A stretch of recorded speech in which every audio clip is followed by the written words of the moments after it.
You guys, Saint here. I'm going to be going over the patch 5.14 patch notes, so let's hop into it. We got the Gangplank update. I'm not really going to go over him until they actually put him into the game. He has like the really big rework. Just from what I saw of him, it looked like he could be okay depending. I think the big thing that's going to make him either good or bad is like depending on how good his casts are, like how much damage they do, like how they affect the team, and how they affect team fights. So I think that's going to be like the big deciding factor on Gangplank, and I won't really know until I like see it in the game. So I'm not really going to comment on Gangplank until I've actually seen him in game. Then we have Misfortune. Her double up now does 150% damage to the first shot, kills an enemy unit, and then does some the bounce logic is now more predictable. Double up will attempt to find a target directly behind the first. If no target is found, it will go to the closest target in a 60-degree angle. So I guess like the cone from where the double up would go from is like more direct now than it was before. So like it won't be like randomly just going off in the weirdest direction ever. Well, that's pretty cool. And then now impure shots now no longer has grievous wounds, which is kind of shitty for if the enemy like ADC has heal or something, or if they have a Soraka. But now on activation grants Strut's movement speed bonus, and then the cooldown is also lower. I really like this change, and I think this is actually a really good change for Misfortune because it gives her a way of escaping. Because right now one of the problems with a lot of the non-escape ADs is that if you get caught, or if you like get run up on in a lane, you have no way of getting out, and you just get murdered. So now this will give you a way of actually escaping if people do come after you or you get ganked. So this is actually a really good change. It will also allow you to chase people down the lane too. So I really like this W change, and I think this change alone might make Misfortune a viable ADC. Then also Make It Rain now does 40% slow at level 1 as opposed to the 25% it was before. It's 5% lower at max rank, but E is like a 1-point wonder, and having 40% slow on the E at rank 1 is actually it's really good. So I really like these changes to Misfortune, and I think that she might become a viable ADC with this. I don't know, I have to look her. Like you can play her with Thresh or like Janna or something that can peel stuff off of her. I think she could be okay.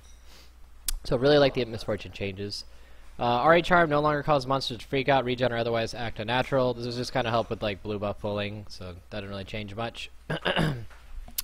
C. Passive. Streamer's Legacy. Will the Emperor no longer gains attack speed based on Azir's cooldown, but now the W gives 20, ramping up to 60% attack speed if you max it out. I think I was talking to somebody, and they said on the math of it, if you have like 40% CDR, you still would have gotten more attack speed. So I think that shifting this over to the W is actually a nerf to Azir. And yeah. And then the Shifting Sands no longer knocks up the first enemy champion hit. So this is going to make it to where Azir can't just like E in, you get knocked up, and then you just get ulti back. It's going to allow you to actually have time to flash out of the ability or using escapes. So Azir's all-in is definitely going to be a lot weaker. Overall, though, I think that Azir will still be an okay champion, but his playmaking potential will be definitely lower. Darius, Apprehend now briefly grants vision in the area around the pool. Who the fuck plays Darius, man? Come on now. Timewinder now costs 10 less mana at all ranks. This is actually a really good buff because Echo just constantly runs out of mana if you decide to lane him or jungle him, so good buff. And then E, which is the ability you max second, now has 2 seconds shorter cooldown. So this is also a good quality of life buff. So these are just small buffs. I think they'll actually make Echo like pretty decent though. I like him top, and he's sometimes okay in the jungle. So these buffs will just help with that. Elise, I talked to Dexter a little bit about this. He really likes the Elise. He says that you can basically put one point in the stun now, because before it'd be 1 second stun, which is like honestly nothing if the enemy target is Merc Treads or some type of tenacity. And now the stun will actually be 1.6 seconds. So what you'll do is you'll max E last, and you'll max W second. So this change alone allows you to have a lot more damage on your burst of Evelynn, so it should be a lot stronger. And then now the Spiderling damage is magic damage as opposed to physical. So if you stack Magic Pen, Evelynn will do a lot more. And then also they increase the Spiderling ratio on hit, and they're also faster as well. So I think these are really good buffs to Elise, and I think she'll actually be one of the competitive junglers again with these changes. But we'll see. Evelynn, they lowered the max damage on when you have 5 points in Q. They lowered the damage by 20, and then they increased the slow on Agony's Embrace by 10%. I think that this nerf is actually going to really hurt Evelynn. I mean, maybe some people still play her, but I think that until she gets items, she'll be too weak to scrap a lot of the other junglers, and she'll get really bullied around in scraps. So I'm not sure how viable. Like Evelyn will be like a lower tier jungle now. Like she still has her invisibility, and she's still really annoying if she starts snowballing and gets going, but definitely don't think she's going to be anywhere near as strong as she was currently. And I don't think she'll be seeing any competitive play anymore after this nerf. This is actually a pretty big nerf. Callista is just bug fixes or just don't really change much about the champion. So Rumble, now your Q and your R can't hit untargetable enemies. That includes like Troll Pull from Fizz or like Vladimir W. And I guess before like you could just like hit people through that, but I think Fizz already won that matchup anyways, and I think Rumble versus Vlad was like just whatever anyways before too, so I don't really think these changes do too much. So I'm gonna mute this. So now Ryze, they nerfed him into the ground. His stack duration is now 6 seconds out of 10, and his Q is 40 less damage, and his spell flux also does less damage with a lower AP ratio. So they basically just nerf Ryze into the ground. I don't think Ryze will be anywhere near as good anymore, and I don't think that people will be playing him, and I don't think he'll be permabanned either. Like, yeah, he can still be really annoying and like perma-root you, but his damage overall has gone down drastically. So, I mean, maybe if he gets going, he'll be good, but his laning phase is going to be a hell of a lot weaker since he took 40 off the Q. Like, he won't be able to trade with that many people. So I don't think Ryze will be that good after these nerfs. Like, they basically just neutered him. Like, sure, if you get the items and you have, like, your Roa and your Saros and all that shit, he'll be good. So, like, in lower elo, I'm sure, like, people will be playing Ryze and, like, going off. I'm like, wow, he's strong. But in higher elo, like, where people actually know how to punish Ryze and make sure he doesn't get his items, definitely be weaker. So, Tahm Kench. This is one of my most played champions recently. I love Tahm Kench. Even though he's, like, the shittiest champion ever conceived. He's so fucking bad. I think he has the lowest win rate in solo queue right now. So, what did they do to fix him? They made his tongue lash 40 more damage, which is okay. I'm down with that. More damage is always nice.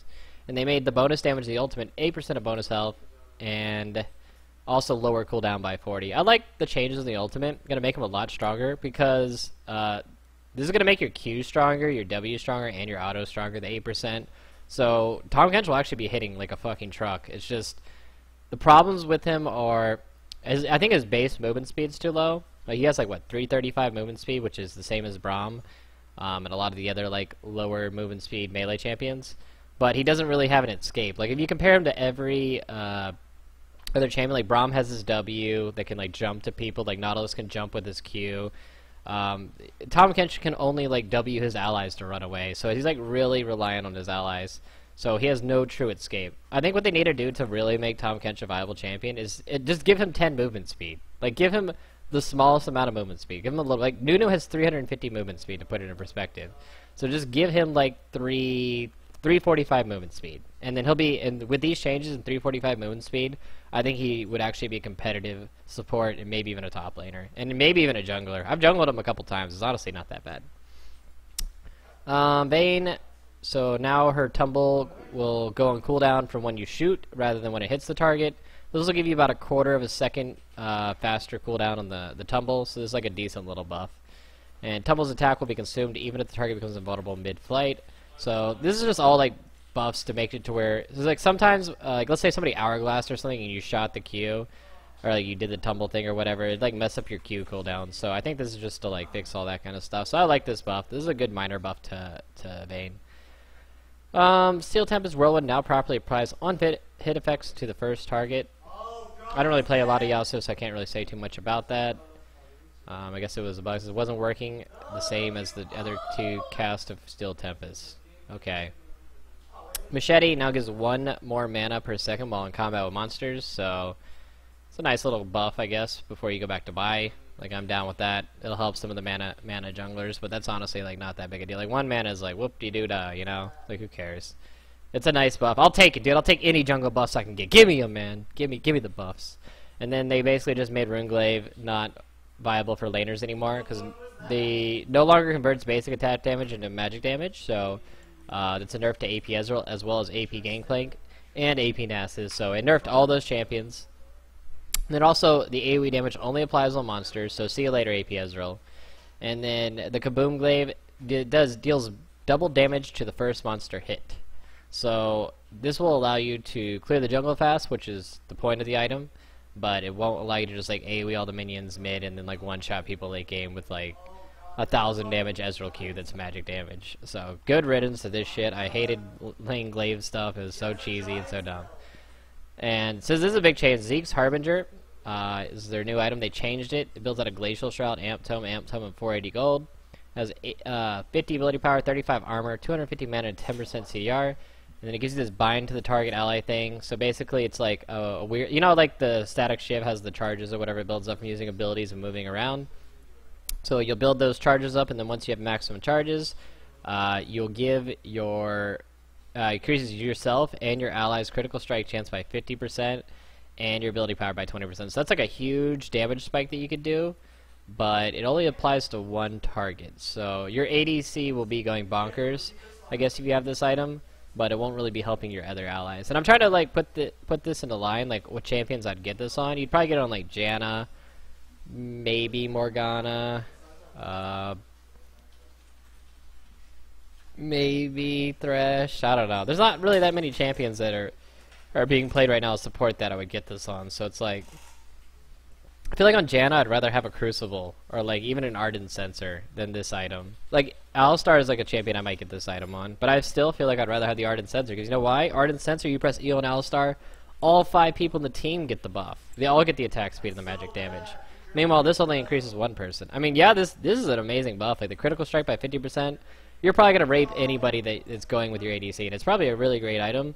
But at the end of the day, I'd rather have Mikhail's Crucible over this item. So this could be maybe a good 3rd or 4th support item, but I don't think it's gonna be like the go-to support item, because supports have to get Aegis a lot of the time.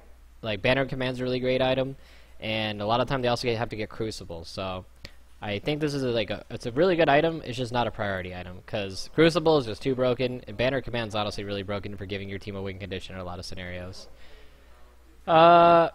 Dragon and Baron timers are updated instantly for both teams, regardless if you have vision of the objective at the time of its death. Really? Really? So now I don't have to time anything anymore? Wow, that's like super lazy. Okay. Interesting. Okay. Rift Scuttler. Charms and taunts will lock Scuttle in place instead of making her confused. Sensitive Scuttles. Charms, taunts, and fears and fleas will all weaken Scuttle like other hard CCs do, and Aatrox's Dark Flight will now properly remove resistances. Alright, great. You guys can kill the Scuttlecraft faster. They apparently fixed Death Recap to make it a little bit better. Okay. That's been like... Death Recap has like never worked forever, so... bug fix. The Syndra can no longer pick up Baron with W Force of Will. Wait, you could pick up Baron? I don't think you could do that. And Zillion's Q timeout will now properly interrupt enemies' recalls if cast directly on them, and fixes a few cases where debuff particles exhaust persisted even after the effect was purge or cleanse. So those are all just bug fixes. Well guys, I think that's about it. TLDR, this item's pretty decent, but I wouldn't get it first. Runeglaive, it's just a jungle item now. Yasto, whatever. Vayne, slight buff. Tom Kench, probably pretty good now. It can do a lot of damage, but still gets like ganked and dies over and over again. Super easy to gank. Rumble, whatever. Rise, he's neutered. He has no penis no more. Evelyn, much weaker. Elise, probably going to be competitive, viable. Echo, stronger. Zir, weaker but still viable. Misfortune, probably viable. Alright guys, hope you guys enjoyed it. I'll see you guys next time.